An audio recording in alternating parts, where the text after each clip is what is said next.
fiery horse with the speed of light, a cloud of dust, and a hearty hi-yo silver, the Lone Ranger.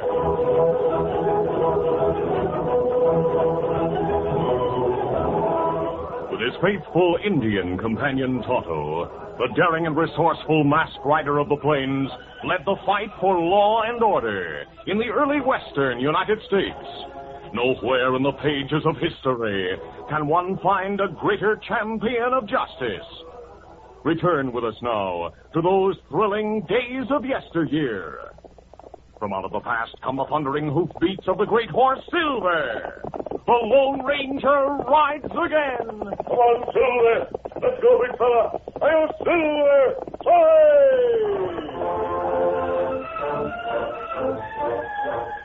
A flat-bottomed keelboat was docked at the wharf in Dodge City on the Arkansas River, and stevedores were busy loading heavy wooden boxes aboard for the trip westward. The skipper of the boat stood on deck with the engineer observing operations. He was saying, "Well, Hank, we'll pull anchor just as soon as those boxes are aboard. And you can take my word for it, I'll be mighty glad to unload them at Bench Landing." He's got plenty of steam up, Skipper. If you give the word, we're ready. Good. Yeah, nobody but us and the pick crew know those boxes marked mining machinery really contain firearms and ammunition for the army post at Fort Union. What's all the secrecy about, Skipper? It seems the last shipment of arms went by wagon train. Sioux Indians attacked the wagons east of Bench Landing and made off with the shipment after massacring almost everybody in the wagons. Oh, so that's it, huh? Yeah, I remember hearing about that attack. I was working for the Higgins freight line in Bench Landing at the time. How come a boat engineer like you went to work for Kate Higgins in the first place, Hank? Well, last year I was on a boat that cracked up near Bench Landing, and the crew was left stranded. Yeah. I met Kate, and she offered me a job, so I took it. Then, when you put in there a month ago and said you needed an engineer, I told Kate I'd like to get back in the river. She knows about the firearms shipment, too. I understand her freight line is supplying wagons to take it from the boat to the fort. Yeah, she told me. In fact, she was glad to have me on this boat to help safeguard it. Naturally, she's anxious to see it get through safe, too. Well, no reason why it shouldn't, the way it's all been kept secret. I have a picked crew of gunmen who'll be ready in case of any trouble. Hey, Skipper! Yeah, what's the matter? Everything's aboard. Well, get ready to up anchor and cast off. Aye, Well, Hank, this is aye. it. Get to the engine room and stand by for my signal. We've got a schedule to keep. Aye, Skipper.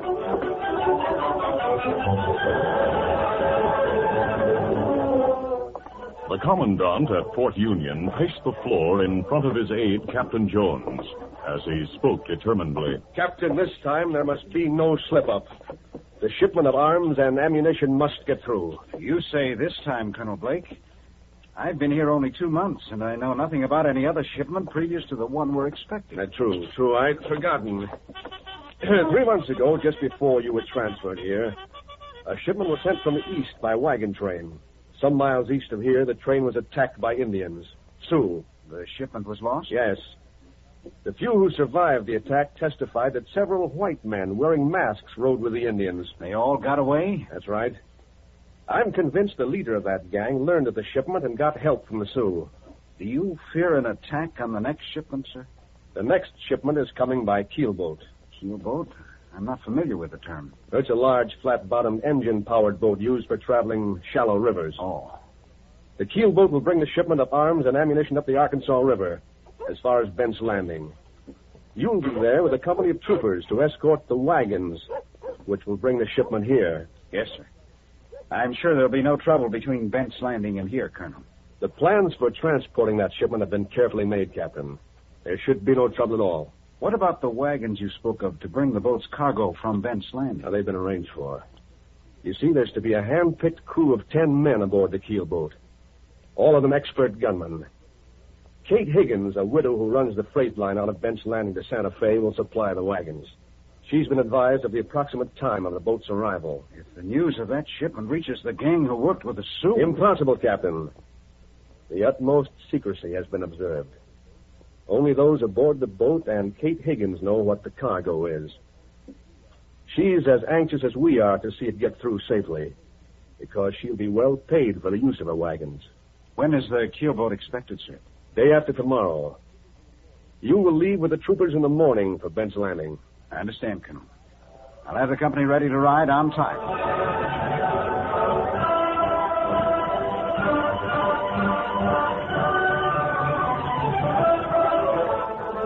In her office at Bent's Landing, Kate Higgins, a tough, brawny woman, sat at her desk talking to one of her men. Pete, I want you to take a message to Chief Bigfoot. Sure. Got another job lined up for us, Kate? I sure have. Now listen close. Tell the chief you and the men will be at his village tomorrow night.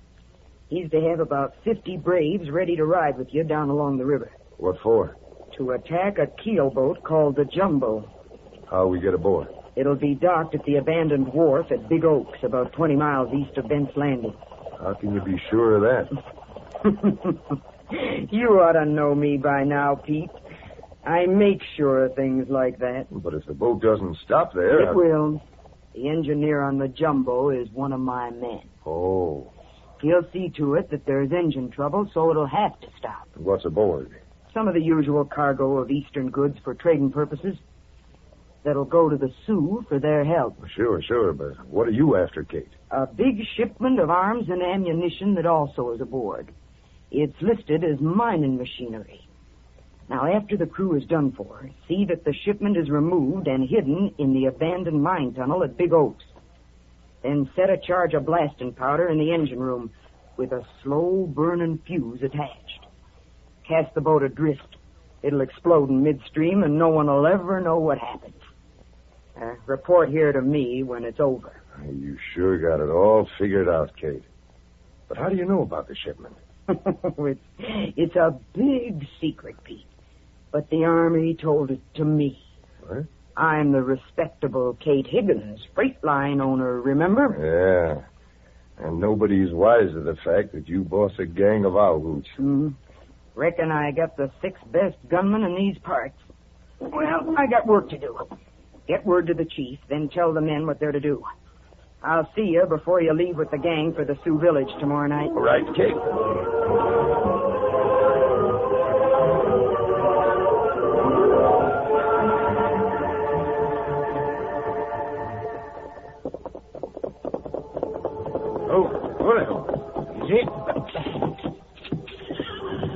The following afternoon, Captain Jones entered the freight line office. Afternoon. I'm Kate Higgins, owner of the freight line. Reckon you're from the fort. Yes. I'm Captain Jones. I came to report that my men are camped outside of town to wait and escort the wagons. Good. Reckon the keelboat will dock tomorrow about on schedule, due around noon. I figure to have my wagons waiting on the dock. I'll bring the troopers to the dock then at noon. Good idea. Then they'll be there to guard the shipments while it's loaded onto the freight wagons. But I suggest you keep them out of town until then. You know how soldiers are, Captain. Some of them might get to drinking and start talking out of turn. I understand, Mrs. Higgins. You see, I figure there might be somebody around who's interested in that shipment. A gang of owlhoots has been operating in this territory, and at times they're in cahoots with the Redskins. So I've heard. Robbery is one thing, but treachery against their own people, leading hostile Indians in attacks, is unspeakable. I'd like to get my hands on that gang leader just once. Glad you feel that way, Captain. I'd like to shake on that. Of course. They say that leader's mighty smart. Might be right under your nose, and you wouldn't even know it.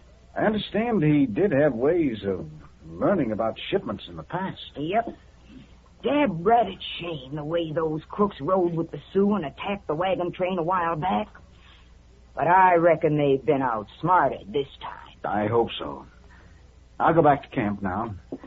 I'm sure we'll meet again before the company and I go back to the fort. Reckon we will. Goodbye, Captain. Goodbye, ma'am.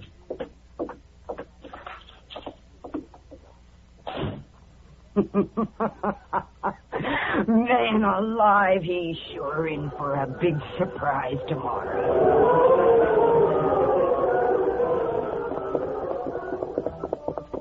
It was almost sundown when the Lone Ranger and his Indian companion Tonto rode a trail overlooking a valley outside of Bent's Landing. There's troopers camp in Valley, Kimasabi. Yes.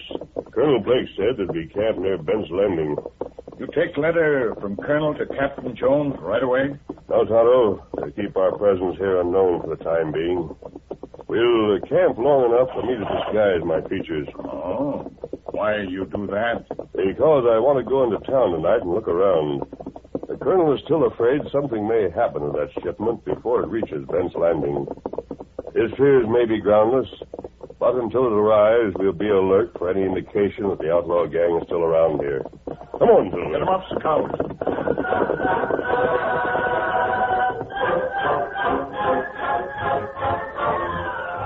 That evening, the Lone Ranger, disguised and without his mask, entered the cafe at Bent's Landing with Tonto.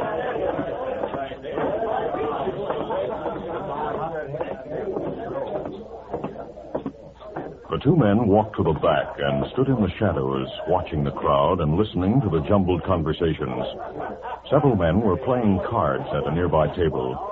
The Lone Ranger's attention was suddenly attracted when one of them threw down his cards, saying, Count me out, men. And Luke, too. Oh, just another hand, Pete. Why do we have to rush? We've got that important job to do, Luke. Now forget the cards. Yeah, but we're winning. There's a lot of cash in this game. Then forget it. Come on. All right. There's more money in the job. See you all tomorrow, men. Let's go. Otto, we'll go outside now. The Lone Ranger and Tonto stopped a moment in the shadows outside. Tonto asked, Why we come out, Kimasabi? You saw and heard the two men who left the card game? The man called Pete looked familiar to me. That jagged scar on his left cheek. Wait, Kimasabi. We remember now. Him with gang we captured 2 years ago. That's it. Furthermore, men usually don't leave a card game when their luck is good. Whatever they have to do must be very important. And what we do? They went into the freight office. We'll wait a while and see where they go when they come out.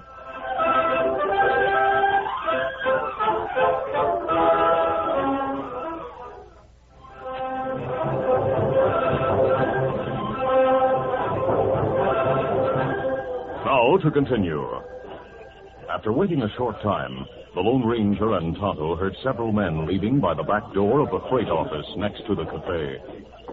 Remember, Pete says you're to take orders from me. Otto, there was a voice of a man named Pete who was in the cafe a short time ago. We'll follow those men. Come on. Easy, steady. Come on, Scott. Easy. Come on,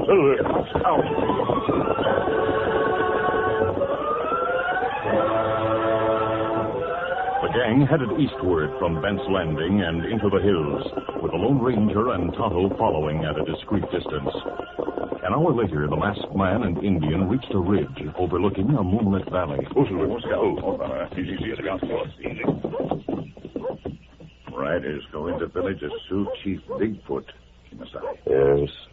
I wish I could learn what his business is with those white men. Well, he sneaked down slope through brush. Huh? Maybe get close enough to find out something. That's a good idea. I'll wait here for you. We're going out.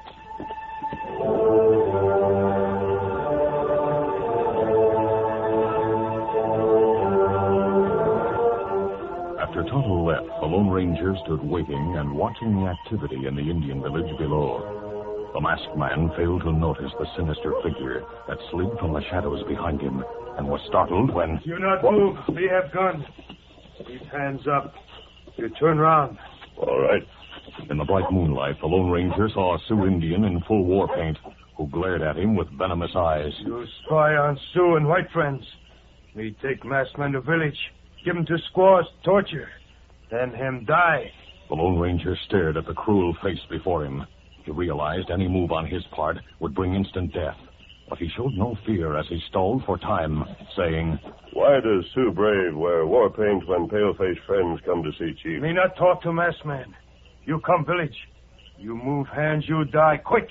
At that moment, the Lone Ranger saw another figure emerge from the shadows. He say you come. He saw Tonto moving silently up behind the Sioux, with his gun upraised. I'm willing to go with you. I'm a friend. If you take me to your chief, he will know. You not friend, you spy.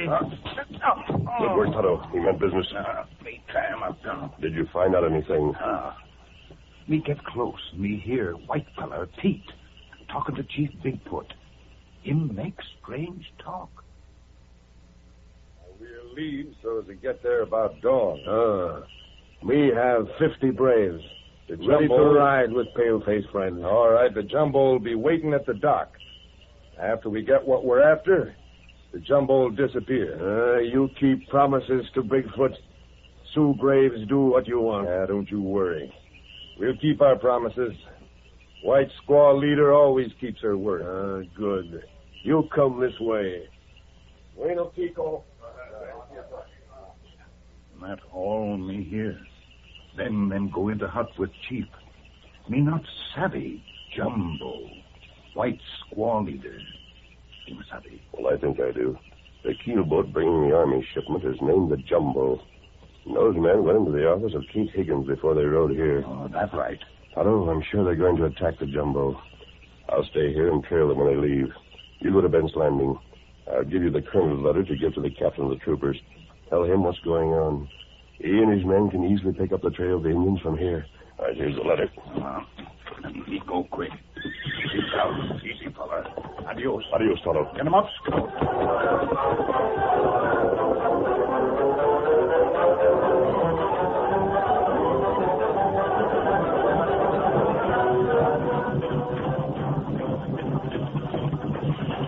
Later, some distance down the river, the engine of the keelboat stopped suddenly. Hey, what's going on here? The skipper of the boat made his way through the engine room.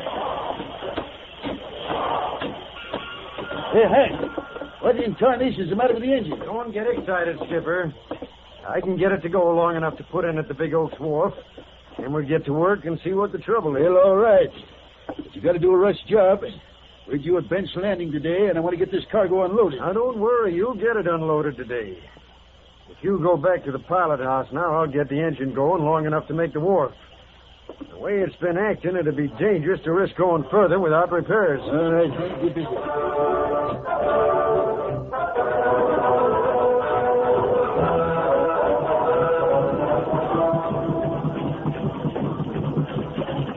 Dawn was breaking when the Jumbo eased alongside the abandoned wharf. All right, team, make your fast. Get a move on. A short time later, the keelboat was securely tied to the wharf. The crew lounged about the deck, waiting for the repairs to be made. Meantime, the Lone Ranger had followed the outlaws and the Indians to Big Oaks. He found them just before dawn, dismounted and waiting among the trees on a slope overlooking the wharf. Leaving Silver in a safe place on the ridge, the masked man looked down through the trees toward the river. Then he saw the keelboat docked at the wharf. That's it. Somehow they knew the Jumbo would stop at that wharf. They must get aboard and warn them. The Lone Ranger hurried along the ridge until he was beyond the Indians. Then he moved down the slope through the tall brush toward the dock. He was still disguised under his mask, which he removed and put into his pocket. The men aboard the keelboat saw a man running onto the dock. Cast off! Indians are about to attack! That man says something about the attack. Keep cover, Dave. All right, come aboard with your hands up, mister. I came to warn you. Outlaws and Indians are hiding up the slope. They intend to attack. I don't see any sign of them. What's the excitement, Skipper? This hombre says we're about to be attacked. What? Why, he's crazy. Better take his guns and tie him up till we know what his game is. Now, listen a moment. I don't know why you tied up here or how they knew you would, but the Indians and He's the lying, outlaws... Skipper.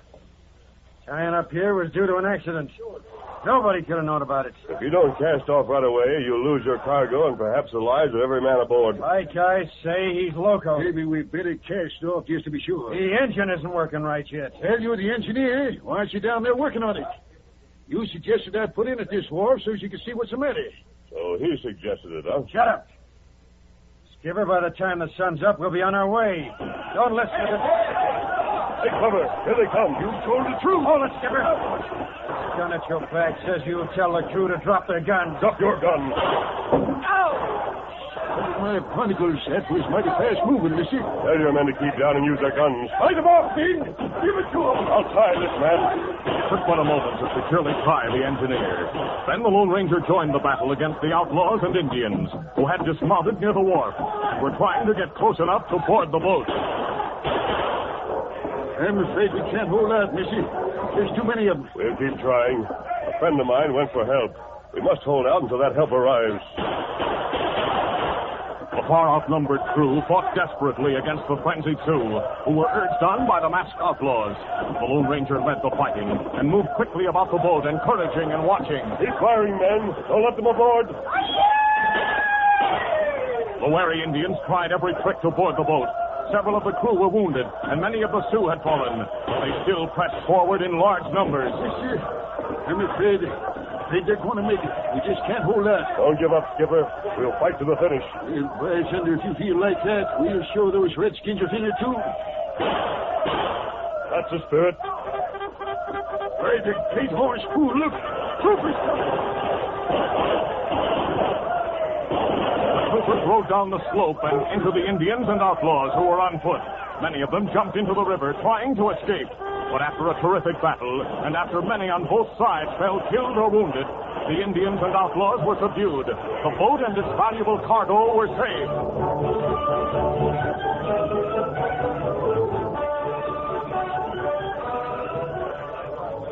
While the troopers attended to the wounded and watched the prisoners, Tonto and Captain Jones came aboard, bringing Chief Bigfoot and Pete. This fella lead outlaws. Tonto, it's good to see you. You too, Captain. I'm happy to meet you, sir. The colonel has told me about you. I don't know how he found out what was going to happen, but if it hadn't been for him, we'd have been massacred.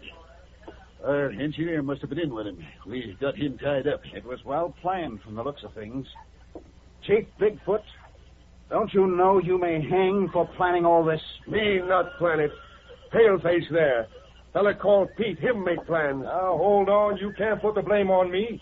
Kate Higgins bosses our gang. She planned everything. I suspected as much. You mean the woman who was to supply the wagons at Bent's Landing? Yes, Captain. I see it all now.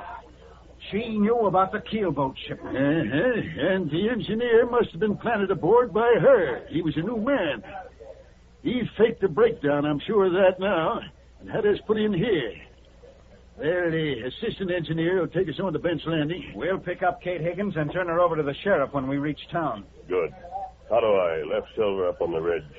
Let's get our horses, then we'll meet the boat in Bent's Landing. We'll see you all in town. Adios. Goodbye. Hey, Captain, I still don't know who that stranger is. He saved the cargo and our lives. He usually wears a black mask. The Indian told me that at present he has his features disguised in order to go without the mask. He's a man trusted by the army and the law. A man who fights for law and order and places love for his country above all else. That man, sir, is none other than the Lone Ranger.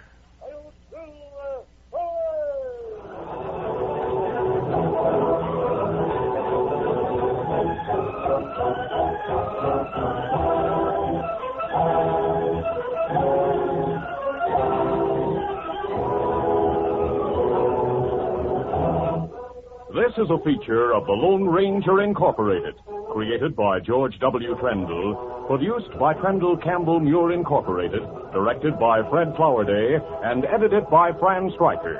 The part of the Lone Ranger is played by Brace Beamer.